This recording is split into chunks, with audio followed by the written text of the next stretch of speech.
What gave rise to the ugly ideology of this individual? New Zealand's Prime Minister asking the question on the day of the first funerals from the Christchurch mosque attacks. Jacinda Ardern's call in the wake of her country's worst ever terror attacks throws down the gauntlet to the entire planet. We focused on radical Islam. Have we underestimated the threat from the far right? And are they two sides of the same coin? The U.S. president dismisses the threat of white supremacists. Donald Trump instead calls the Christchurch massacres, quote, a senseless act. Was it senseless or part of a carefully crafted ideology? How much of the radicalization is down to politicians preying on the sense of fear and disenfranchisement of citizens whose world is changing fast? That sense of being dispossessed of one's livelihood and prospects is real. How to address it so it doesn't wind up feeding, well, an echo chamber of violence and hate. Today in the France 24 debate, we're asking just how great a threat do white supremacists pose? Joining us, New Zealand journalist Ian Borthwick. Thank you for being with us. Civil liberties attorney Asif Arif, the author of Being a Muslim in France. Yes. Welcome back to the show. Thank you. From Tuscaloosa, Alabama, Esna Serestad, author of One of Us, the book about Norway's far-right shooter Anders Behring Breivik. Thank you for being with us.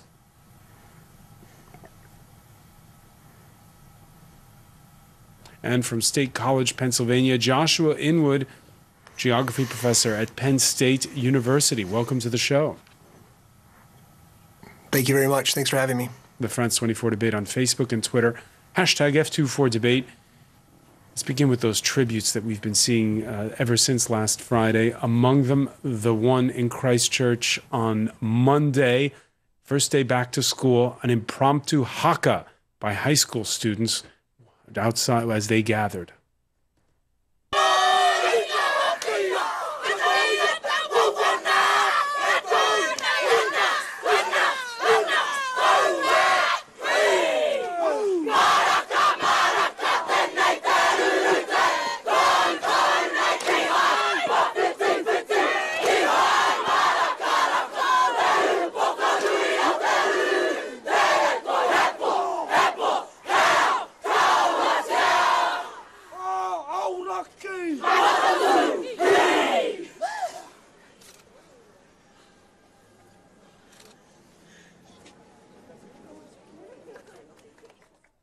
We've seen many hakas this week, Ian Borthwick, but that one, well, it's very emotional because it's impromptu. Well, I think we'll see many more as the days go by. It's a very New Zealand reaction, and I think it was wonderful from those school children to be doing it near the mosque in the centre of Christchurch. What I thought was brilliant was kids from all over the city. I could tell the uniforms from various schools all over the city. There was private schools, public schools, girls' schools, boys' schools. Everybody was there together, Māori, Pākehā. So the whole of the community coming together to give what is, in fact, a very, very deeply New Zealand reaction to something like this. Christchurch, we here in France, we associated with its rugby team, the Crusaders. Yes. We don't think of it suddenly seeing Christchurch in the news like this. It's part of the shock, part of the reason that New Zealanders and even people outside New Zealand, I think, are so shocked because the country had never had any terrorism attack ever, apart from the Rainbow Warrior in 1985, where one person died. And I think the country as a whole still regarded itself as a privileged little corner of the Pacific which was cut off and protected from the violence and terrorism that's going on in the world. And I think that's one of the things that the people are having to come to terms with in Christchurch at the moment. And you mentioned the rugby team, and you may also know that the rugby team from Canterbury, or the province of Canterbury and the town of Christchurch, is called the Crusaders. And following the events, there's a very real move to possibly change the name of that team, feeling that it is no longer appropriate in today's world. Crusaders, given the actions of the deranged Australian who killed so many people. Yeah, and deranged is the word. Asif Arif, before we talk about him, let me ask you, there's this hashtag that's gone viral in New Zealand, They Are Us. Your thoughts on that? I mean, they definitely they are us. I mean, in Europe, all the terrorist attack that happened in America, all these terrorist attack in Africa. Actually, we forget sometime about Burkina Faso, Mali, all these terrorist attack that happened. They united in some way. They united in the grievance, in the same sharing, the fact that we are sharing the same emotion when we're facing this. It could be the Bataclan, it could be the mosque. The horrific the sentiment is the same, actually. So definitely they are us. Is Nasirstad the attacker? The prime minister has made a point of not saying his name.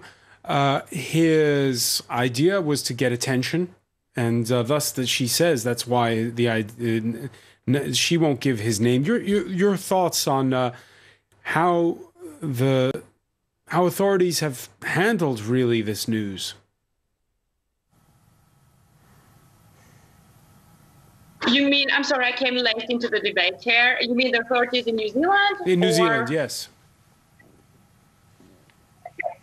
Yes, well, that seems to be wonderfully handled. Up to now, the Prime Minister has definitely taken on the role of a very, morally strong, very decent and emotional and very, dealing with the victims, but also taking political acts when it comes to, gun control and also the methods of far-right extremism and white supremacy. So I'm very impressed by the New Zealand Prime Minister. Jacinda Ardern, who's captured her nation's mood, the New Zealand Prime Minister, donning the Muslim veil to comfort families of the victims, opening a session of Parliament with Salam Alaikum, may peace be with you in Arabic, announcing a tightening of her country's liberal gun control laws, and calling to task social media giants and the rest of the planet, like in this interview with the BBC. I would make that a global call. What New Zealand experienced here was violence brought against us by someone who grew up and learnt their ideology somewhere else. So actually, if we want to make sure that globally we are a safe and tolerant and inclusive world, we cannot think about this in terms of boundaries. Joshua Inwood, you heard at the outset Ian Borthwick describe his native Christchurch as a place that, seemed immune to some of the rest of the world's problems. What do you think of what the New Zealand's Prime Minister's, quote, global call? Well, I mean, I think she's hit a really important point. I think what we've seen in particular over the last 15 years or so is a global upsurge in white nationalism and white supremacy. You see it in Europe, you see it in Australia. Unfortunately, this week we saw it in New Zealand. And I think, particularly in the United States, we bear a special responsibility over the last several years, particularly with President Donald Trump. There's kind of been a normalization of hate rhetoric and hate speech in our political discourse. I think it's important to point out that discourse has always been part and parcel of American politics, but it's really come to the forefront. And with social media, the ability to spread those messages and to radicalize or connect radicalized white men and the advent and the access of guns, it's really a dangerous mix, and it is a pressing global problem. A pressing global problem. It's been, nearly 8 years since the shooting in Oslo, near Oslo, by Anders Behring Breivik. Let me ask you. You devoted a book to this, Anna Seierstad. Is there a failure on the part of the planet? Have we not flagged enough the threat of white supremacists? It's definitely a growing threat, and obviously we have not flagged it enough. We have failed to monitor it, and it's quite amazing that he was able to write online on his Facebook account what his plans were. I'm not sure how long before he was able to do that, and he was filming it online.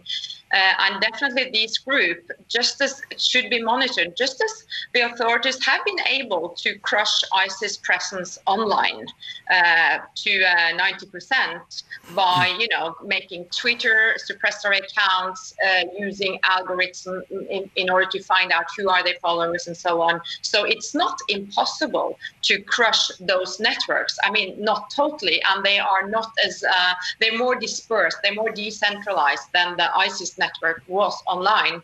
But I think that the radicalization today is among the white supremacists and the far right is going on first and foremost on the internet. So that's important to monitor. And of course, as the former speaker talked about, the debate climate, the words that Breivik used in his manifesto, they are getting into or streaming into more or less into the mainstream among mainstream right-wing politicians. And that's very scary. That's very scary. Let me turn to the civil liberties attorney in the House here. Azif Arif, the 17 minutes of Facebook Live during the shooting.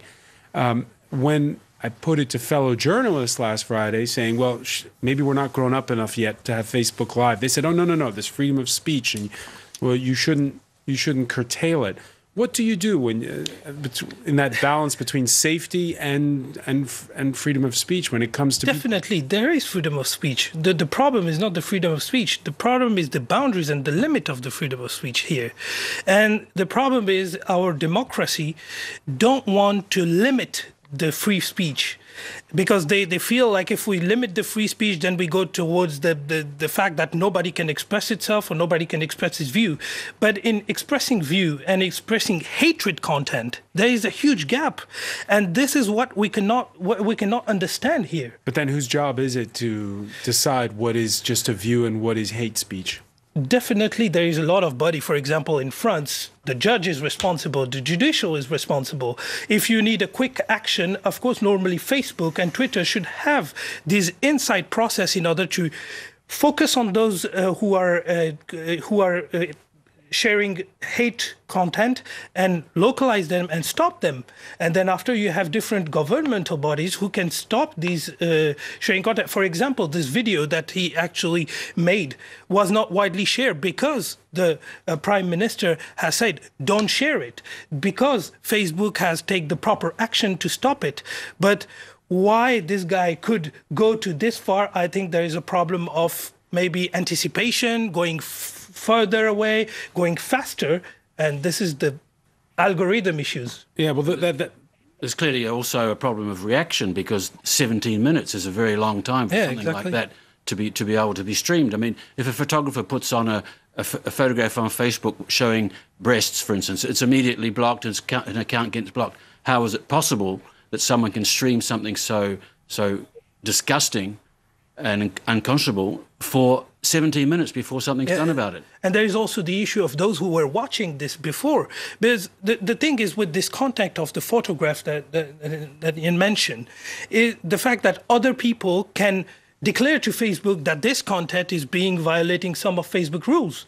But why nobody, during this 17-minute sequence, has declared that to Facebook that is violating Facebook rules? Is there too much self-regulation, Joshua Inwood? No, I think the thing that we have to think about, and the thing that I would kind of urge viewers to think about, is this notion of the difference between freedom of speech is not the same thing as freedom of responsibility.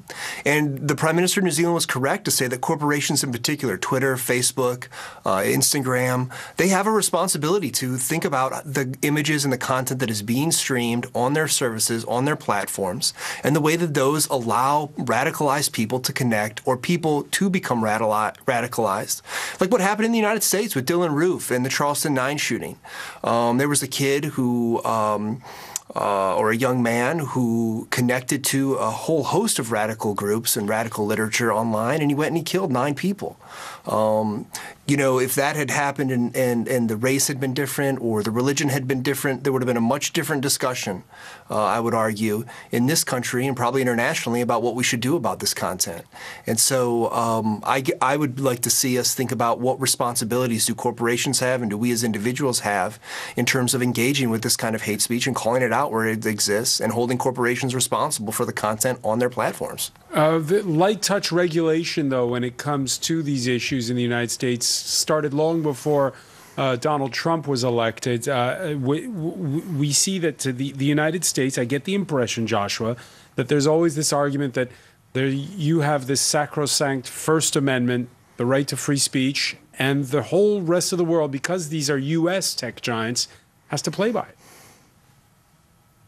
Well, I think you've actually hit on a really, really important point. And that is that the United States is an exporter of content, both in terms of online platforms, in terms of movies, in terms of music, in terms of a whole host of other things. And we in this country arguably have a special responsibility. And again, we are living in a political context in which a president who connects to and connects with white supremacist ideology is in the White House, and that has changed the discussion in this country. But it's also changed the stakes both here domestically and also internationally.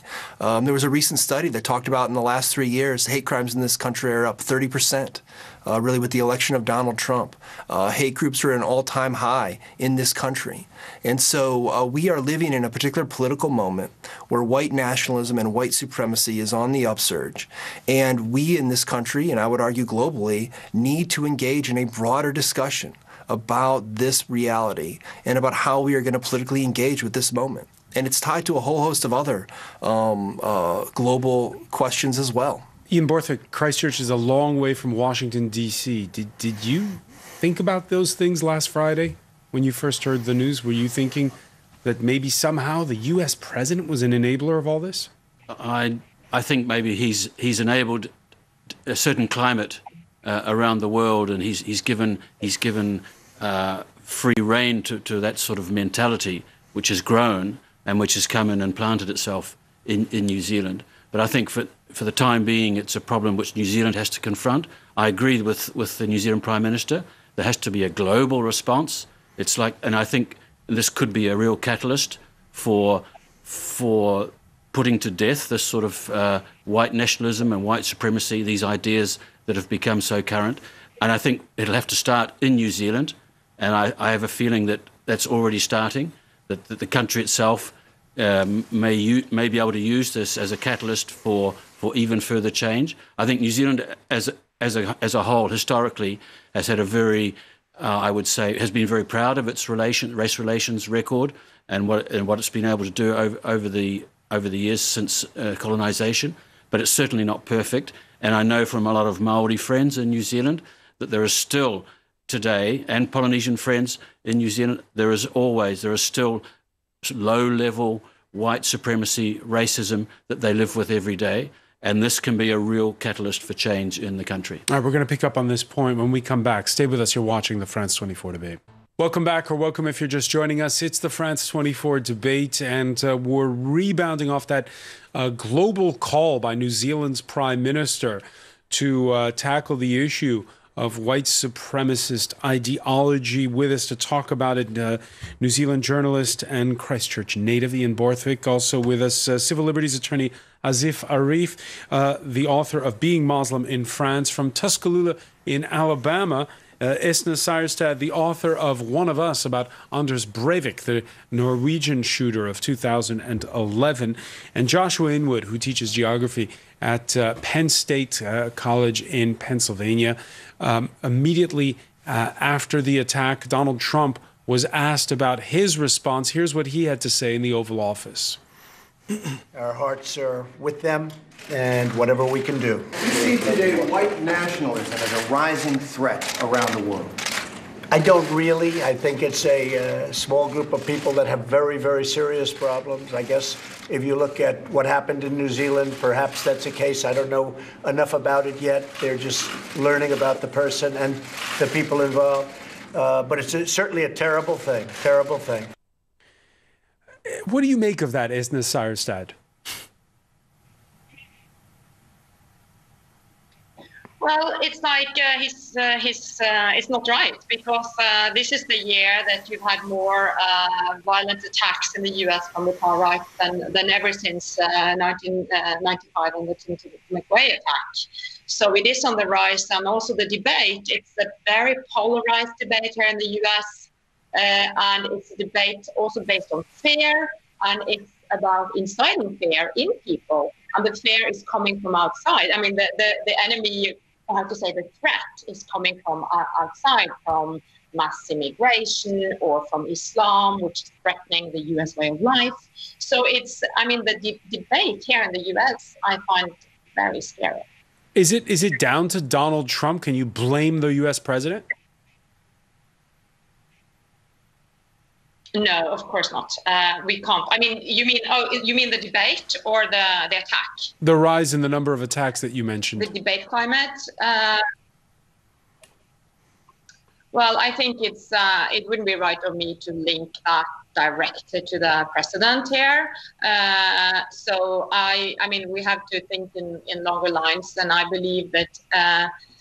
I mean, he's not helping on the debate, because this is also about, talking to each other. Like both extremist groups of the far right and the radicalized Islamists, they feed on each other.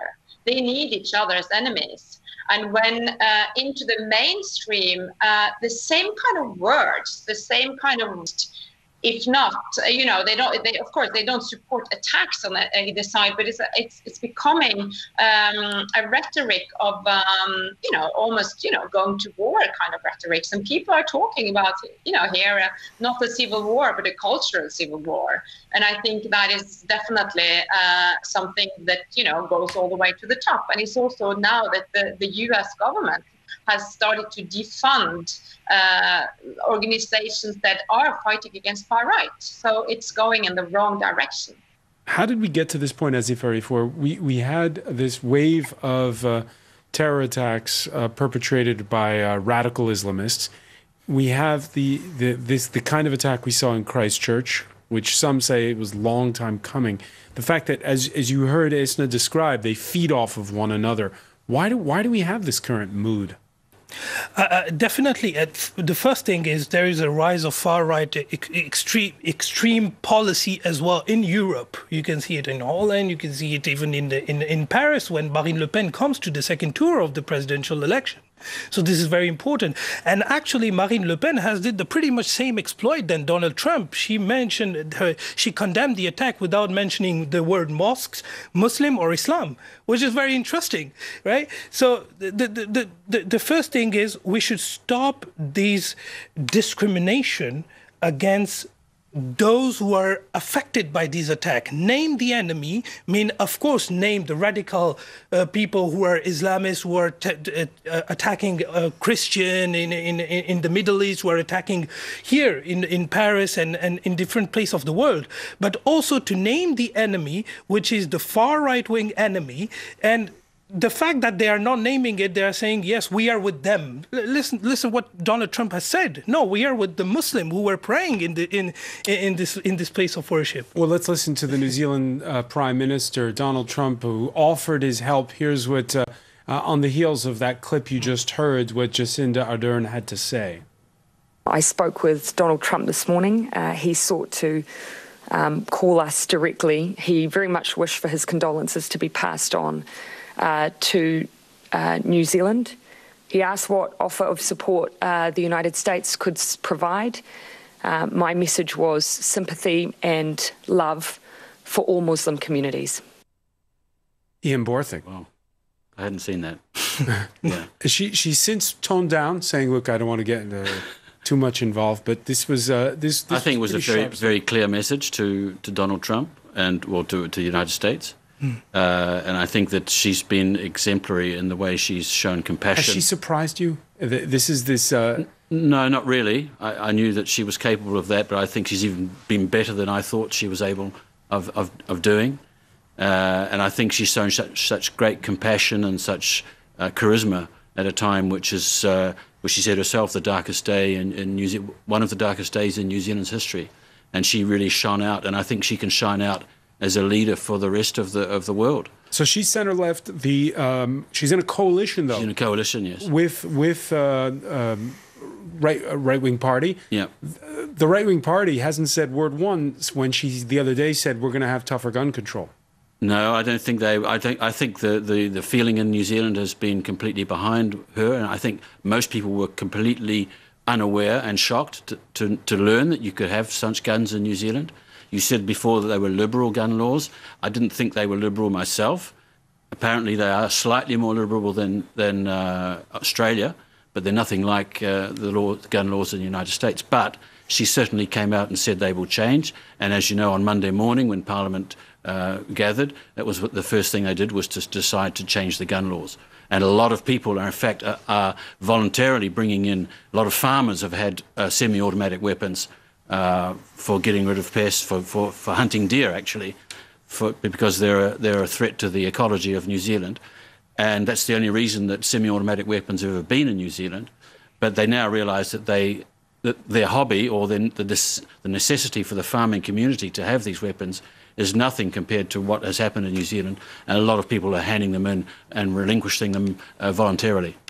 Joshua Inwood, of course, that didn't happen in the United States when, in the past. I don't want to have the whole gun control debate because it's one that we've had before, but the idea of these concrete steps that you've seen from New Zealand, the pressure put on social media, the fact that you have this global call to tackle white supremacists. How much mileage will Jacinda Ardern get? Well, I mean, in the U.S. context, at least, I think there's been a great outpouring of sympathy, obviously, for New Zealand and the people. But the reality is we're living in a polarized society and a polarized politics, which makes some of the things that she did in New Zealand just simply not politically possible in this kind of moment. We're kind of already gearing up towards a presidential election, a year and a half out from that. And, the politics in this country are going to be pretty intense for the next 18 months around a lot of these kinds of questions. And so, I just don't really see us being able to engage in any kind of the critical debate that she called for, both globally, but also in some respects, we have some of our own house here in the United States to kind of put into order and to kind of work out, which we frankly just have not done in a really meaningful way or had a really long conversation around civil rights, gun control, a whole host of other things, really since the 1960s. And so, there's a political moment here in this country, and there's going to be a kind of reckoning, I think, with what has been going on both domestically and internationally. And that's going to be part and parcel of what this political election is going to be about for the president. All right. It sounds polarized. A lot of fans of New Zealand's Prime Minister on the hashtag F24 debate. This one saying, every leader who represents their country and the world needs to learn a lesson from Jacinda Ardern on how to deny terrorists fame. Now, there's what she said to Donald Trump, and then there's Recep Tayyip Erdogan, Turkey's president, lashing out at both Australia, where the shooter is from, and New Zealand. Charlie James explains. Evoking a historic battle, Turkey's president starts a war of words. At a political rally, Recep Tayyip Erdogan linked the gunmen in the Christchurch massacres to the bloody battle at Gallipoli. In that World War I battle, Australian and New Zealand troops fought Turkish forces. Erdogan presented the mosque attacks that killed 50 people as part of an assault on Turkey and Islam, and he issued a warning to anti-Muslim Australians. We've been here for 1,000 years, and God willing, we'll be here until doomsday too. You will not be able to turn Istanbul into Constantinople. Your grandfathers came and saw that we were here. Then some returned by foot, and some returned in coffins. In the event you come with the same intentions, we're waiting for you. Have no doubt that we'll send you off just like your grandfathers. Erdogan appeared to be responding to references about Turkey in the so-called manifesto of the Australian suspected attacker. The president promised his country will make the suspect pay if New Zealand does not. Turkey is holding local elections on March 31st, and Erdogan has been accused of using the attack to stoke anti-Western sentiment and motivate his voters. The president's comments have prompted shock in New Zealand and Australia, as well as a tough response. It is truly upsetting. I have conveyed that in the strongest of possible terms to the Turkish ambassador today, and I do not accept the excuses that have been offered for those comments. New Zealand Prime Minister Jacinda Ardern says her nation's foreign minister will set the record straight during his visit to Istanbul this week. And Scott Morrison announced his government is reviewing Australia's official travel advice to Turkey. Azif Arif, we talked about Donald Trump's reaction. What do you think of Recep Tayyip Erdogan? Well, I think he's responding to polarization by another polarization. So that will not help the debate. We're talking here that we need moderate leader in order to come to the same platform and to respond to these global problem. And by isolating himself and saying that we're going to give lesson to this guy if New Zealand does not. It's not the good message, but apparently there is some political agenda as well at the same time in this country. Yes, so that might coming up to those local elections. That might definitely play a game here. But I think they should join themselves with the global war against these kind of person rather than doing their own statement, which is not really into the good way. I mean, he's trying to get some political mileage out of it, but I have to say, for any Australian in New Zealand, it's deeply shocking because this battle in Gallipoli was not just any battle. The Battle of Gallipoli was actually a seminal moment, I think, in the birth of these two nations, Australia and New Zealand. And every year on 25th of April, thousands, hundreds of thousands, or tens of thousands of young Kiwis and young Australians go to Gallipoli to sleep on the beach and to see the sun come up and celebrate the deaths, both of Turkey and of New Zealand and Australia. And so this is deeply, deeply hurtful for all Australians and New Zealanders. And I'm sure the Deputy Prime Minister of New Zealand will try and get some sort of apology from Turkey. Isna Sairstad, it brings us back to the question we asked earlier, which is why are we in this this world now where everybody seems to be stirring up polarization?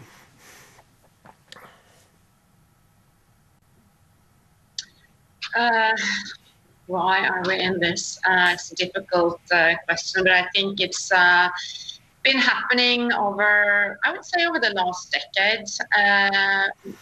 And when Anders Breivik, who is an inspiration for many of these far-right figures, there was just last month, the Coast Guard, the U.S. Coast Guard, who was apprehended with a plot, with plans targeting major Democratic politicians here in the U.S. So that guy who wrote his manifesto in 2010, 2011, what he wrote then, when I read it back then 8 years ago, it felt like, new, or what was this? And he was talking about, the cultural Marxists, the traitors in the elite, how, the liberal elites had left the whiteness of Europe behind. And what's interesting is that kind of rhetoric, if not his method, but the rhetoric is going into the mainstream. So I think that's just very irresponsible. I think that, I've written a book about Anders Breivik, and I've been criticized and asked, aren't you making him into a hero? Aren't you then, making propaganda out of, his words? But the thing is, like, we have to confront these people, and, we have to put fire under their feet, and just otherwise we have to expose their ideas in order to, look at them and dissect them. But it's very important that we just don't, put their words just out there, like spew them out. So I think that there should be a responsible confrontation, and that must start, from the top. It must be progressed in the school. And I think every single one of us are responsible. We are responsible to realize, we are in this society together. We're in this world together. There are not two worlds or several worlds that have more rights than others to be in, that or other territories. So I think that, this is like something we all have to work with. So you bring up a crucial point here, which is how you tackle the issue, how you deal with it. Joshua Inwood, the Washington Post this Wednesday published a story about a report that was put out on how to tackle hate speech when it comes up at the middle school level, at the high school level. One of the recommendations of the report was to get the students to talk about it rather than just punish the perpetrators of the hate speech. When you look at the mood on college campuses, how is that changing? Well, like everything in every institution in American society, there's no question that universities become a political battleground. I think we've seen that with some free speech debates in Berkeley.